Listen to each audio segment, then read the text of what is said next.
রথযাত্রার আগের দিন গুন্ডিচা মন্দির মার্জন উৎসবে হাজার হাজার ভক্ত অংশগ্রহণ করলেন মন্দির মার্জনে এবং এর দ্বারা সকলে তাদের হৃদয়ে মন্দির পরিচ্ছন্ন করলেন এবং ভগবানের অধিবেশনযোগ্য করলেন।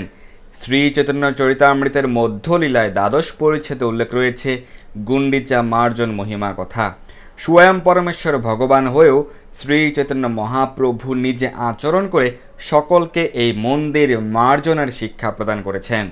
শ্রী চৈতন্য মহাপ্রভু তাঁর অন্তরঙ্গ ভক্তদের নিয়ে শ্রী গুন্ডিচা মন্দির সংমার্জন ও প্রক্ষালন করে পরিষ্কার করেছিলেন এবং সেই মন্দিরকে তাঁর হৃদয়ের মতো শীতল ও উজ্জ্বল করে শ্রীকৃষ্ণের উপবেশনযোগ্য করেছিলেন।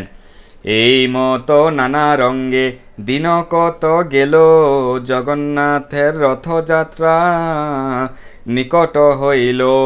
নূতন এক শত ঘট শত সংমার্জনী, পরিছায়া নিয়া দিল প্রভুর ইচ্ছা জানি। আরো দিনে প্রভাতে লইয়ানি জগন, শ্রীহস্তে সবার অঙ্গে লেপিয়া চন্দন।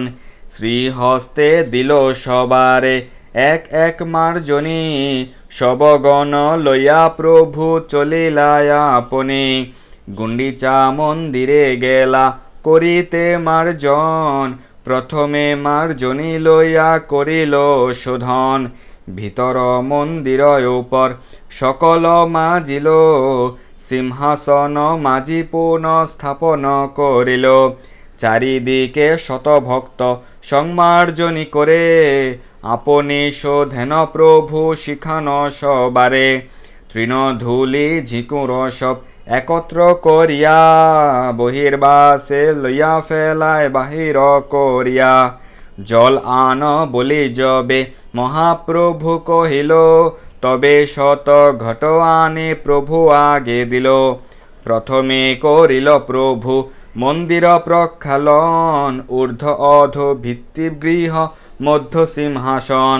শ্রীহস্তে করেন সিংহাসনের মার্জন, প্রভু আগে জল আনি দেয় ভক্তগণ। ভক্তগণ করে গৃহ মধ্য প্রক্ষালন, নিজ নিজ হস্তে করে মন্দির মার্জন। কেহ জল আনি দেয় মহাপ্রভুর করে, কেহ জল দেয় তাঁর চরণ উপরে। শত ঘট জলে হইল মন্দির মার্জন, মন্দির শোধিয়া কইল যেন নিজমন। নির্মল শীতল স্নিগ্ধ করিল মন্দিরে, আপন হৃদয় যেন ধরিল বাহিরে।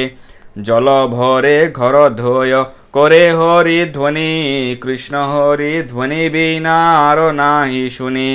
কৃষ্ণ কৃষ্ণ কহি করে ঘটের প্রার্থন, কৃষ্ণ কৃষ্ণ কহি করে ঘট সমর্পণ।